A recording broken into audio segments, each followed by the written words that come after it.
Good morning students. आज वजे आप नैक्सट टॉपिक करने जा रहे हैं वो है Nernst equation. Very important topic of this chapter.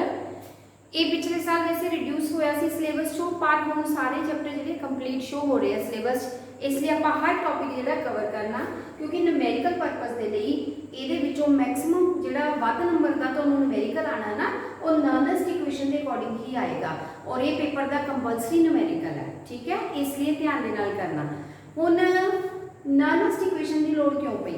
हुण कल आपां कीता सीगा जे उहदे न्यूमेरिकल्स भी कीते कि आपां स्टैंडर्ड जिहड़ा है इलैक्ट्रोड पोटैंशियल कैलकुलेट करके सीरीज़ तैयार कीती है। जिहड़ी आपां इलैक्ट्रोकैमिकल सीरीज़ दे विच इलैक्ट्रोड पोटैंशियल देखे है ना, सारे रिडक्शन की फॉर्म च देखे आ, वो सारे स्टैंडर्ड है।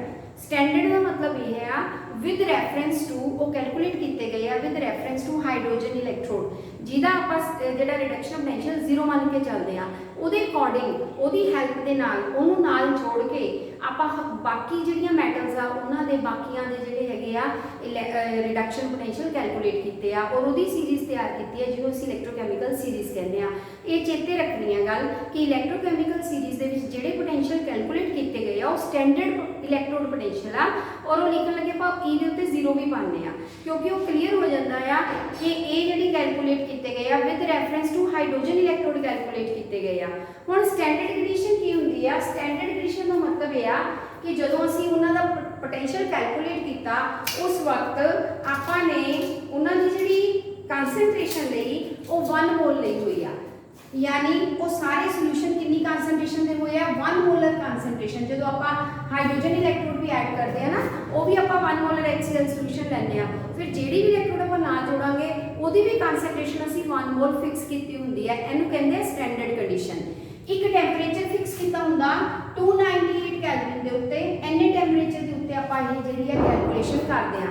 सो स्टैंडर्ड का मतलब यह है कि जो असीं इलैक्ट्रोड पोटैंशियल कैलकुलेट करांगे with the help of hydrogen electrode, उस वक्त आप 2 कंडीशनस होर सैटिस्फाई करते हैं। एक तो आप कंसनट्रेशन जिहड़े सोल्यूशन की लैनी है 1 मोलर चाहिए आ, एक जिहड़ा टैंपरेचर आ वो असीं 298 कैलविन रखना हुंदा। पर जो असीं इलैक्ट्रोकैमिकल सैल तैयार करते हैं तो कई बारी अपने कोल जिहड़ी आ फिक्स कंसनट्रेशन अवेलेबल नहीं हुंदी, आपां नहीं लै पाते 1 मोलर कंसनट्रेशन, उदों कंसनट्रेशन चेंज हो जाती है। अगर कंसनट्रेशन चेंज हो गई 1 मोलर तो बदल गई तो इलैक्ट्रोड पोटैंशियल ते इफैक्ट पेगा, क्योंकि इलैक्ट्रोड पोटैंशियल जिहड़ा आ जिहदी आपां कैलकुलेशन कर रहे हैं वो कंसनट्रेशन ते डिपेंड करदा। अगर सोल्यूशन की कंसनट्रेशन 1 मोल ना होई उस दे केस दे विच इलैक्ट्रोड पोटैंशियल जिहड़ा चेंज हो जाता। सो उस प्रॉब्लम नूं सॉल्व करन लई नर्नेस्ट ने आपां नूं एक मैथमैटिकल इक्वेशन जिहड़ी सीगी वो दे दित्ती कि ये इक्वेशन तुसीं फॉलो करो, इहदे नाल जिहड़ा इलैक्ट्रोड पोटैंशियल कैलकुलेट होएगा ਉਹਦੇ ਵਿੱਚ ਜਿਹੜੀ ਆਪਣੇ डिफरेंस आना सी वो चेंज मतलब चेंज हो के ਜਿਹੜਾ आना सी वो अपने को सही होके कैलकुलेट होएगा। नर्नेस्ट ने ਜਿਹੜੀ इक्वेशन बनाई ਉਹਨੇ हाफ सैल ਦੇ ਲਈ ਪਹਿਲਾਂ ਉਹਨੂੰ बनाया, अगर ਅੱਧੇ सैल ਲਈ ਆਪਾਂ यूज करनी है इस इक्वेशन ਨੂੰ ਕਿੱਦਾਂ यूज ਕਰਾਂਗੇ। फॉर एग्जांपल ਆਪਾਂ ਜਿਹੜੇ ਸੀਗੇ n पॉजिटिव नंबर वैसे ले लिया प्लस ਇਹਦੇ ਵਿੱਚ n इलैक्ट्रॉन ਜਿਹੜੀ ਹੈ रिडक्शन ਦੀ ਆਪਾਂ इक्वेशन बना ਲਈ, ਇਹ m ਆਪਣੇ ਕੋਲ सॉलिड बन गया। रिडक्शन में ਇਹਨੂੰ ਕਿਉਂ किया? क्योंकि इक्वेशन ਤੁਹਾਨੂੰ गेन ऑफ इलैक्ट्रॉन शो कर रही है, ਇਹਦੇ ਵਿੱਚ इलैक्ट्रॉन्स गेन किए आ और सारे पोटेंशियल ਆਪਾਂ रिडक्शन ਦੇ ਵਿੱਚ ऑलरेडी कन्वर्ट कर चुके हैं। इलैक्ट्रोकैमिकल सीरीज़ ਦੇ ਵਿੱਚ याद रखना तुसी भी रिडक्शन पोटेंशियल ਦਾ ही ऑर्डर बनया होया, और वो रिडक्शन पोटेंशियल ਦੇ ਵਿੱਚ हाइड्रोजन के रैफरेंस नाल ਆਪਾਂ तैयार की हुई है, ਜਿਹੜੀ ਆਪਾਂ इंपॉर्टेंट गल्लां याद रखनियां आ। क्लीयर? हुण जिहड़ी आपां लै रहे हैं ये असीं इस केस ਲਈ क्वेश्चन नर्नेस्ट ने दित्ती कि अगर कंसनट्रेशन स्टैंडर्ड ना होई 1 मोलर ना रखी जाए उस वक्त असीं इक्वेशन नूं किद्दां यूज करांगे। सो आह इक्वेशन ਲਈ अपनी फिर उन्हें इस सैल के लिए हाफ सैल के लिए इक्वेशन तैयार की। जे असीं टोटल इलैक्ट्रोड जिहड़ा पोटैंशियल सैल का कैलकुलेट करना होएगा वो बराबर होएगा E0 mn positive oblique m। ये तुसीं इत्थों बना के लिख सकते हैं कि किहड़ी चीज़ किधर बदल रही है, सिंगल लाइन में अपन यूज कर सकते हैं। इत्थे टोटल सैल की भी आप ये चीज़ जिहड़ी है इस तरह नाल लिख सकते हैं, माइनस 2.303 RT ओवर NF। सारी चीज़ें मैं दसूंगी इत्थे की चीज़ ली गई है। ठीक है, फिर लॉग जो ने कन्वर्ट किया, इत्थे कंसनट्रेशन जिहड़ी सी प्रोडक्ट बटे रिएक्टेंट की लई, इस केस दे विच M की जिहड़ी कंसनट्रेशन होएगी ऊपर आएगी और Mn आयंस की जिहड़ी कंसनट्रेशन है वो नीचे आएगी। ये है नर्नेस्ट की इक्वेशन। हुण इस इक्वेशन दे विच जो वैल्यू पहले ही क्लीयर होनी चाहिए तुहानू। इत्थे तुहानू नज़र आ रहा है कि ई लिखिया मैं, एक टोटल इलैक्ट्रॉन पोटैंशियल सैल का निकलेगा जदों असी सोल्यूशन की कंसनट्रेशन 1 मोल तो हट के ली हुई आ उस वक्त। ई नॉट का मतलब होएगा ये तुहाडा जिहड़ा सैल का पोटैंशियल होएगा स्टैंडर्ड पोटैंशियल गिनिया जाएगा, standard electron potential with reference to hydrogen electrode. और ये जिहड़ी सोल्यूशन की कंसनट्रेशन है 1 मोल के हिसाब से निकलिया होएगा जो असीं इत्थे पुट करांगे। ये आपां वैल्यू सीरीज चों भी लै सकते हैं और कैलकुलेट भी कर सकते हैं। फिर अगे है 2.303 क्योंकि एलन नूं आपां लॉग च कन्वर्ट कर लिया, इसलिए 2.303 नाल मैं पहले ही गुना कर दी है। आर जिहड़ा है गैस कांस्टेंट है और टी जिहड़ा एब्सोल्यूट टेंपरेचर होएगा। एन जिहड़ा है ये नंबर ऑफ इलैक्ट्रॉन्स है जिहड़े लॉस या गेन होंदे हैं उहदी गिनती है। एफ जिहड़ा है फैराडेज दा कांस्टेंट है। फैराडे जिहड़े ने इलैक्ट्रोलिसिस दे ला दिते सी, उन्हें अपना जिहड़ा कांस्टेंट लिता सी कूलम दे विच वो एफ है। यानी तीन चीज़ां तुहाडी इक्वेशन च कांस्टेंट रहणगीਆਂ जिहड़ियां हर वेले तुसीं सेम ही भरनी है, आर दी वैल्यू, टी दी वैल्यू और एफ दी वैल्यू। फिर लॉग आ, log concentration of M metal दी divided by concentration of ions, ये होएगी तुहाडी नॉनेस दी इक्वेशन। हुण जदों असीं ये वैल्यूज नूं भर के सॉल्व करदे हां, ई जिहड़ी आएगी अपने कोल सैल दी ओब्लिक M is equal to E naught M N positive. फिर आपां इहनूं जदों न्यूमेरिकल यूज करेंगे ना होर भी ज़्यादा क्लीयर हो जाएगा कि आपां जिहड़ा हैगा इहनूं किद्दां लैणा आ। आर दी वैल्यू जिहड़ी 8.314 जिहड़ी आ पुट कीती जाऊगी। टैंपरेचर 298 लवांगे आपां। एन नूं तुसीं फिलहाल एन रख सकते हैं क्योंकि ये हर सवाल च चेंज हो सकता। हुण इस सवाल दे विच अपने कोल एन इलैक्ट्रॉन्स है तो आपां एन लिख सकते हैं, जे 2 होए तो 2 लिख सकते हैं। एन की वैल्यू नंबर ऑफ इलैक्ट्रॉन्स तो पता लग जाएगी। एफ की वैल्यू 96,500 कूलम आपां लैनी है। बाकी अपने कोल आ गया लॉग एम सॉलिड आ गया और divided by M N positive. हुण जदों ये सारा सॉल्व हो जाएगा ना, ये आपां कड्डे कढाया यूज करांगे क्योंकि हर क्वेश्चन 'च ये वैल्यू सेम आनी है। फिर आप सेम जो आनी है तो आपको बार बार कैलकुलेट करने की लोड़ नहीं पैनी चाहिए। आप इन्हें शॉर्ट फॉर्म च इक्वेशन जो है ट्राई कर देंगे। हुण शॉर्ट फॉर्म के जो सॉल्व हो जाती है बन जाती है 0.059 ओवर एन लॉग। एक इत्थे रूल याद रखना तुसी कि जिहड़ी भी मैटल सॉलिड होएगी, सॉलिड का फिर कंसनट्रेशन आप रूल के अकॉर्डिंग यूनिटी फिक्स कर ली है, एक भरनी है क्योंकि वो कंसनट्रेशन जी आनी नहीं आइंस के फॉर्म चले टुटना नहीं ना है तो सॉलिड को आप 1 के फॉर्म च भरना। ऐसे आप लॉग 1 लिख सकते हैं ओवर एम एन पॉजिटिव। इनू होर जितना ईजी बनाना हो तो इक्वेशन होर ईजी बन जाएगी। हुण की बच्चे अपने को सारा क्लीयर हो गया ना चीज़ा। सो एक इक्वेशन जी अपने को ड्राइव होकर आई है, it is known as Nernst equation for. ये आप अजे की है हाफ सैल के लिए कैलकुलेट कर ली है। जो असीं इनू कंप्लीट सैल के लिए यूज करना है तो वो भी आप डेरिवेशन बना लाँगे तो आप डबल भी यूज करांगे। ये हाफ सैल की है। जो सिंगल इक्वेशन दी होगी अपने को और सिंगल की इलैक्ट्रॉन पोटैंशियल आप कैलकुलेट करना होगा। सो एक न्यूमेरिकल स्क्रीनशॉट तुसीं जे चाहते हैं तो ले सकते हैं। तो एक न्यूमेरिकल आप इहदे नाल दा कढ के देखिए कि इक्वेशन आप किद्दां यूज करांगे। ठीक है जी, ये है नॉनेस्ट इक्वेशन। इस तो बाद मैं कंप्लीट दी भी दसनी है, वो सेम इसी मैथड दे नाल कैलकुलेट होएगी और वो न्यूमेरिकल पर्पस लिए बहुत इंपॉर्टेंट आ। ये आपां नूं न्यूमेरिकल च आना ही आना है अपने को, चाहे हाफ सैल दा आ जाए चाहे कंप्लीट सैल दा आ जाए। सो हाफ सैल दे विच पहला न्यूमेरिकल आ zinc rod is dipped in 0.1 molar solution of zinc sulphate. हुण देखो कंसनट्रेशन दी हुई है अपने को जिंक आयंस की। जिंक के उत्ते सानूं ऑलरेडी पता ही है भी +2 चार्ज होंदा है 0.1 मोलर। ये जिंक सल्फेट सोल्यूशन की कंसनट्रेशन है। द साल्ट इज 95% डिसोसिएटेड, लेकिन पूरा साल्ट नहीं टुटिया। कितना टुटिया पर नाल ही गुणा कर देनी है 95%। 95% डिसोसिएट हो गया ये विचों। At 298 kelvin calculate the electrode potential given that जो सानू दिता होया वो ई नॉट वैल्यू दी हुई है Zn + 2 Zn दी। ये हैगी रजे -0.76 वोल्ट। 0.76 वोल्ट। एक है भी जो तुम सवाल करते हैं जी लॉग आंदा तो लॉग कढ़ना जो ना जरूर सीख लेना। वो मैं एक शॉर्टकट तुहानू मैथड पहले ही दसन लगी हाँ ताकि कढ़न लगे तुहानू कोई प्रॉब्लम ना हो और तुहानू लॉग टेबल तो बगैर तुसी जिहड़ा हैगा कैलकुलेटर की हेल्प दे नाल इहनू कैलकुलेट करना है। तो कैलकुलेटर का यूज़ करोगे तुसी। अज तुसी लॉग कढ़ के देखना कि तुहाडा लॉग निकलता या नहीं निकलता। अगर ना निकले तो फिर आप दोबारा करांगे। ठीक है। सो लॉग कितना कढ़ोगे, कोई भी रकम आ गई रजे तुहाडे कोल, मान लो तुहाडे कोल कोई रकम है। ठीक है। अगर ये बटियां च हुई तो तुसी पॉइंट्स दे विच इहनू कन्वर्ट करके एक रकम बना लेनी है। जब जिस रकम का लॉग कढ़ना रजे 15 बार तुसी उस रकम का की लओगे स्क्वेयर रूट। स्क्वेयर रूट का मतलब यह है कि तुसी वो रकम नूं टाइप कर लेना अपने कैलकुलेटर के उत्ते। स्क्वेयर रूट का निशान हैगा ना जिथे अपने कैलकुलेटर च उहनूं तुसी 15 वारी प्रैस करना है, ठीक है। 15 वारी तुहाडे कोल जिहड़ा हैगा ये स्क्वेयर रूट आई जाऊगा। जदों 15 बार आ जाऊगा उस तो बाद तुसी उस रकम चों -1 करना, एक नूं की कर दोगे घटा दोगे। फिर जिहड़ी रकम तुहाडे कोल आएगी उहनूं तुसी डिवाइड करोगे 0.000702771 आ वैल्यू तुसी याद रखनी है। उस तो बाद तुहाडा लॉग दा आंसर अपने आप आ जाएगा। एक बार फिर तो सुन लो, जिहड़ी रकम होगी उहदा तुसी स्क्वायर रूट करोगे, ठीक है। स्क्वायर रूट का मतलब पता है ना कि आप स्क्वायर रूट वाला बटन है जिहड़ा 15 वारी 1 2 3 4 गिन के तुसी 15 वारी उहनूं वैल्यू कढनी है। फिर जिहड़ी वैल्यू आऊगी उस 1 माइनस कर दिओ उस कैलकुलेटर से।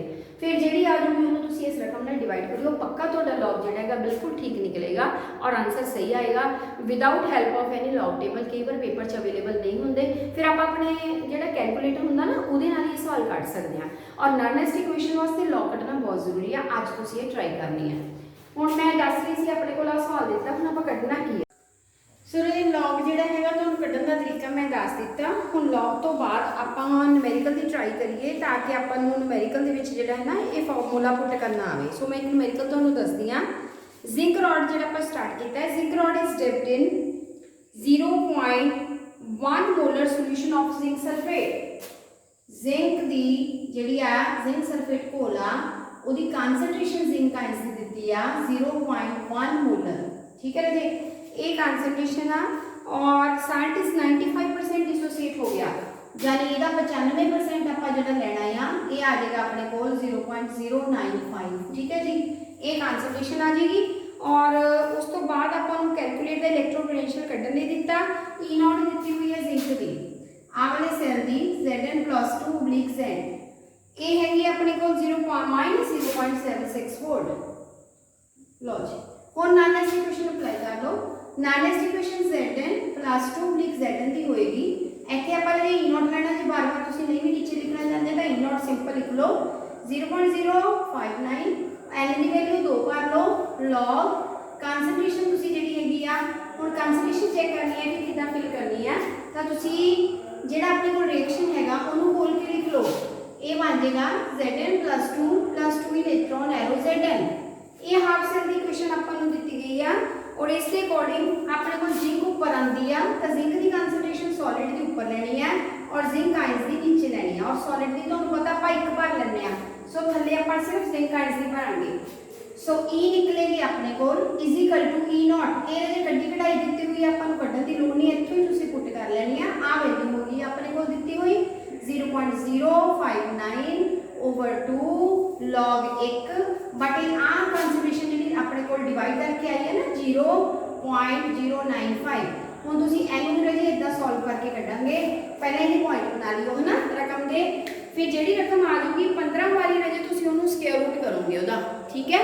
15 वारी स्क्वायर रूट करन तो बाद फिर आपां क्या करना होएगा -1 करांगे। -1 तो बाद फिर डिवाइड करांगे 0.0000 4 जीरो 70 2 75 ये रकम याद कर लेनी है। फिर अपने को वैल्यू निकल आएगी, एनू इधर मल्टीप्लाई कर लेंगे, एदे विचों फिर माइनस माइनस साइन है प्लस हो जाएगा। सो ये आंसर जो वो निकल आएगा। ये आंसर की ट्राई जी तुम खुद करोगे। आ लॉग वाला क्वेश्चन सॉल्व करके अपने को सारा जो इतों तक आता ये 0.03 आता तो फिर जो कैलकुलेट करेंगे दोनों ऐड हो जाएंगे 0.79 वेरी वेरी इंपॉर्टेंट न्यूमेरिकल ये वैल्यू आ जाती है, ठीक है। सो ये हाफ इलैक्ट्रोड के नाल सवाल निकलता अपने को।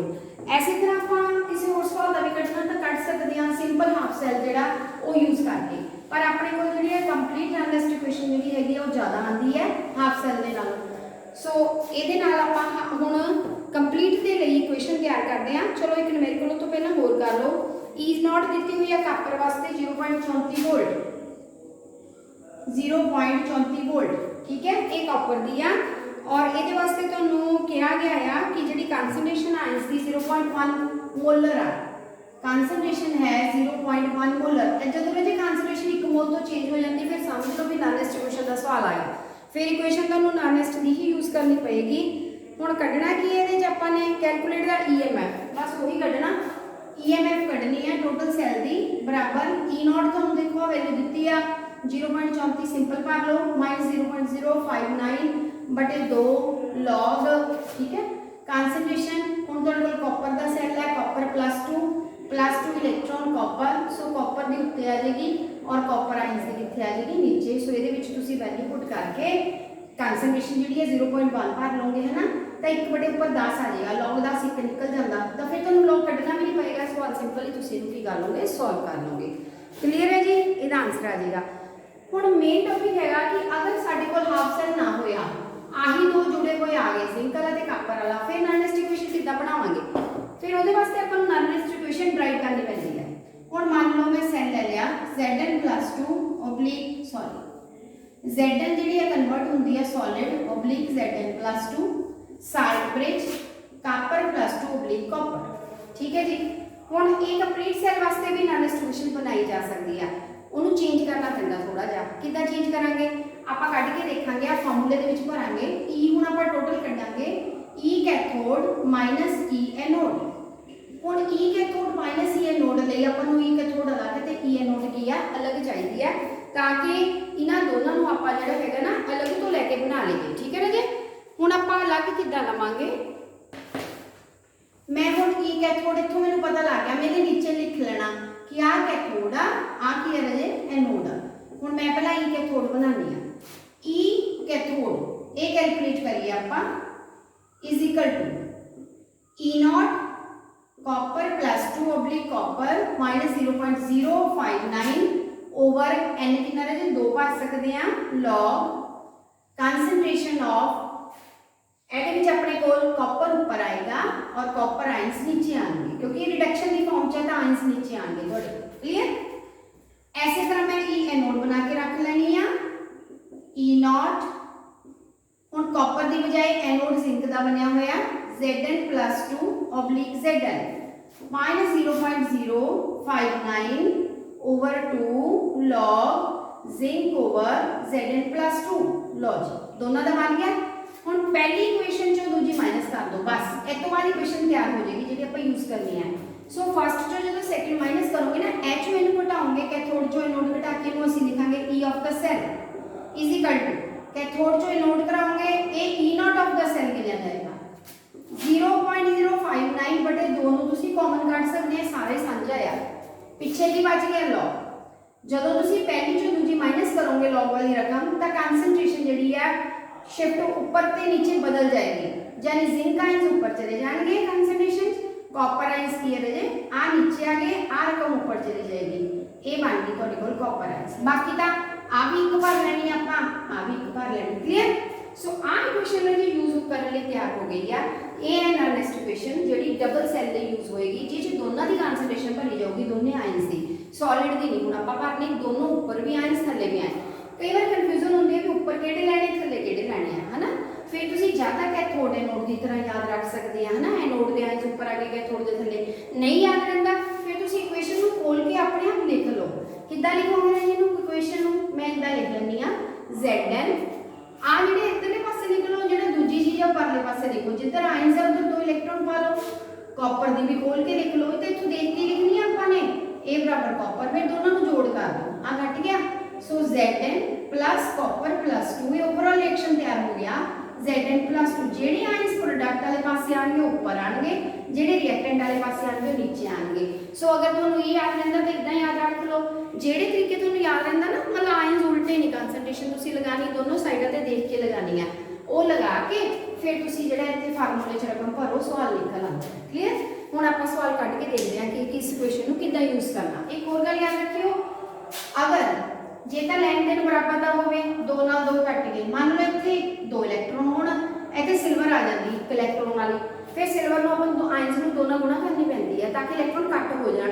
उस वक्त अगर इहदे मूहरे 2 आ जावे, इहदी पावर तुहानूं 2 रेस करनी पऊगी। सो ध्यान रखना कि आयंस दे अगे अगर कोई रकम आ जाती है, 2 आ जाता, कई बारी 3 आ जाता, वो पावर की कर दो, रेस कर दो, वो नाल लैनी है तुसीं। क्लियर? चलो जी, हुण आपां इहनूं यूज करिए न्यूमेरिकल दे विच इस इक्वेशन नूं, इहनूं कहंदे आ Nernst equation for complete cell. ये पूरे सेल दी है जी, जिहदे विच 2 इलेक्ट्रोड्स लगियां होईयां और यही पेपर च आनी तुहानूं। सो एक सवाल मैं तुहानूं समझानी है इहदा। Calculate the standard electrode potential of nickel electrode. जिथे वर्ड स्टैंडर्ड आ जाए उत्थे E0 पा लेना और आइंस मूरे पाई दे क्योंकि रिडक्शन का बनया होया ओबलीक निकल, ये तुसीं कैलकुलेट करना है। इत्थे क्वेश्चन मार्क पा लेदा। कैलकुलेट करो +2 वाला इलैक्ट्रोड पोटैंशियल निकल दा। सैल पोटैंशियल हुण सैल दिता, इहदे नीचे सैल लिख लो, निकल सॉलिड आ ओबलीक निकल +2 साइड ब्रिज। इहदे नाल अटैच कीता आपां ने, इहदी कंसंट्रेशन भी नाल लिख लो 0.01 मोलर। ये नाल ही नोट करनी आ क्योंकि ताही नेक्स्ट इक्वेशन लगूगी जदों कंसंट्रेशन 1 मोल तो चेंज हो जाएगी। यदि आ गई अपने कोल 0.1 मोलर, ये कॉपर दी आ गई ओबलीक कॉपर। और सैल का जो पोटेंशियल आ टोटल दिता होया 0.59 वोल्ट। रकम सुन लो एक बार, तुसी स्टैंडर्ड इलैक्ट्रोड पोटेंशियल निकल दा कट के दिखाना, तो सैल दिता है और सैल पोटेंशियल टोटल सैल का दिता है। E0 कॉपर की दिती है, यानी होर की दिता हुआ सवाल दे विच E0 कॉपर +2 ओबलीक कॉपर, एदी वैल्यू दी हुई आ, ये हैगी है 0.34 वोल्ट। हुण दिमाग लगाओ कि अगर असीं इदां कढना होवे निकल दा कढना स्टैंडर्ड, सारिਆਂ ਤੋਂ ਪਹਿਲਾਂ ਆਪਾਂ ਨੂੰ ਕੀ ਕੰਮ ਕਰਨਾ ਚਾਹੀਦਾ कि ਜਦੋਂ भी नेक्स्ट इक्वेशन ਤੁਸੀਂ ਅਪਲਾਈ ਕਰਨੀ ਹੈ ਨਾ, ਉਸ ਤੋਂ ਪਹਿਲਾਂ ਇਸ ਰਿਐਕਸ਼ਨ ਨੂੰ ਖੋਲ ਕੇ ਲਿਖ ਲਓ ਤਾਂ ਕਿ ਆਇੰਸ ਦੀ ਗੜਬੜ ਤੁਹਾਡੀ ਇਹ ਨਾ ਹੋਵੇ ਉੱਪਰ ਕਿਹੜੇ ਲੈਣੇ ਥੱਲੇ। ਹੁਣ ਇਹਨੂੰ ਖੋਲ ਕੇ ਕਿੱਦਾਂ ਲਿਖੋਗੇ ਰਾਜੇ? ਪਹਿਲਾਂ ਨਿਕਲ ਦੀ ਇਕੁਏਸ਼ਨ ਬਣਾ ਲਓ, ਨਿਕਲ +2 इलेक्ट्रॉन्स, नीचे कॉपर की बना लो, कॉपर +2 इलेक्ट्रॉन्स इज कॉपर। इनू कट दो, ओवरऑल रिएक्शन लिख के रख लेना पहला तुसी ताकि तुहानू कन्फ्यूजन ना होवे भी किहड़े आयंस किधर नूं लैके जाने आपां। निकल +2 दा अपन जवानी भी याद हो गया भी एनोड वाले आयंस ऊपर आते हैं, रिएक्शन दे विच कैथोड वाले नीचे चले जाते हैं। इत्थे भी निकल उत्ते आ जाऊगा, कॉपर थल्ले आ जाएगा। सो ये याद रखना आपां ने, ये रिएक्शन लिख के भी तुसी रख सकते हैं। ठीक है, हुण आपां इक्वेशन अप्लाई करो ਤਾਂ ਤੁਹਾਨੂੰ ਪਤਾ ਲੱਗेगा। सो राजे आप लिख रहे सीगे E ऑफ दी सेल आ गई, E0 आ गया -0.059 आ गया, लॉग आ गया। ठीक है, सो कॉपर आयंस ऊपर आ गए और जब तुम नीचे सिल्वर आयंस लेने हैं ना, Ag पॉजिटिव ਇਹਦਾ स्केयर करके ले लो क्योंकि ਇਹਦੇ ਮੋਰੇ 2 ਲੱਗਾ ਆ। बस ये याद रखना, होर नहीं कुछ भी करना। ਹੁਣ ਜਦੋਂ ਤੁਸੀਂ ਸੋਲਵ ਕਰੋਗੇ ਇਹਦੀ ਕਨਸੈਂਟ੍ਰੇਸ਼ਨ ਤੁਸੀਂ ਇੰਨੀ ਭਰਨੀ ਹੈ, ਸਿਲਵਰ ਦੀ ਤੁਹਾਨੂੰ ਜਿਹੜੀ ਦਿੱਤੀ ਉਹ ਇੱਥੇ ਭਰ ਕੇ ਉਹਦਾ ਸਕੁਅਰ ਕਰਨਾ। ਫਿਰ ਤੁਸੀਂ E0 ਜਿਹੜਾ ਹੈਗਾ ਨਾ, ਇਹਦੇ ਵਿੱਚ ਤੁਹਾਨੂੰ ਹੋਰ ਕੀ ਦਿੱਤਾ ਹੋਇਆ, E0 ਦਿੱਤਾ ਹੋਇਆ ਕਿ ਨਹੀਂ ਦਿੱਤਾ ਇਹ ਚੈੱਕ ਕਰ ਲੈਣੇ ਆ। ਗਿਵਨ ਹੈਗਾ E0 ਆਪਾਂ ਨੂੰ ਨਹੀਂ ਦਿੱਤਾ, ਲੇਕਿਨ ਕਾਪਰ ਦਾ ਤੇ ਸਿਲਵਰ ਦਾ ਜ਼ਰੂਰ ਦਿੱਤਾ ਆ, यानी कला कला दिता रहे सिल्वर का कॉपर +2 ओबलीक कॉपर भी दिता आ। इधरों अपने को E0 सिल्वर जिहड़ा हैगा पॉजिटिव ओबलीक सिल्वर भी दिता आ। ये हैगा 0.34 वोल्ट, ये हैगा 0.80 वोल्ट, आ 2 देते। अगर आ देते फिर E0 तो आप भारी लवांगे ना, आ चीज़ तुसीं फिर इत्थों कट लियो। ये कितना कढोगे कैथोड माइनस एनोड। हुण आ तुहाडी एनोड आ कैथोड आ एनोड आ, इहदे चों इहनूं घटा लो, यानी कि E0 ऑफ द सेल जे कितना लिखना 0.80 ਦੇ ਵਿੱਚੋਂ -0.34 घटा के फिर तुहाडे कोल E0 आ जाऊगी। ਉਹ ਤੁਸੀਂ ਇੱਥੇ ਭਰਨੀ ਆ ਭਰ ਲੈਣਾ, ਲੌਗ ਭਰ ਲੈਣਾ। ਕਨਸੈਂਟ੍ਰੇਸ਼ਨ ਤੁਸੀਂ ਕਾਪਰ ਆਇਨਸ ਦੀ ਜਿਹੜੀ ਭਰਨੀ ਆ, ਸਿਲਵਰ ਆਇਨਸ ਦੀ ਭਰ ਕੇ ਉਹਦਾ ਸਕੁਅਰ ਯਾਨੀ 2 ਵਾਰੀ ਲਿਖ ਲੈਣਾ ਇਹਨੂੰ। फिर तुसी जीरोआं जिहड़ियां कट वट के लॉग कट लेना और इनू सॉल्व करके आंसर मैनू कट के दिखाना। ये 0.25 वोल्ट वेरी इंपॉर्टेंट न्यूमेरिकल। सो एक अद्धा होर भी मैं तुहानूं एक्सट्रा सेंड करूँगी ताकि तुसी इहदी प्रैक्टिस जिहड़ी आ फुल कर लो और ये काम करके तुसी मैनू दस दिओ कि नॉन एस्ट इक्वेशन दे न्यूमेरिकल्स तुहानूं आ गए जां नहीं आए। ओके राजे।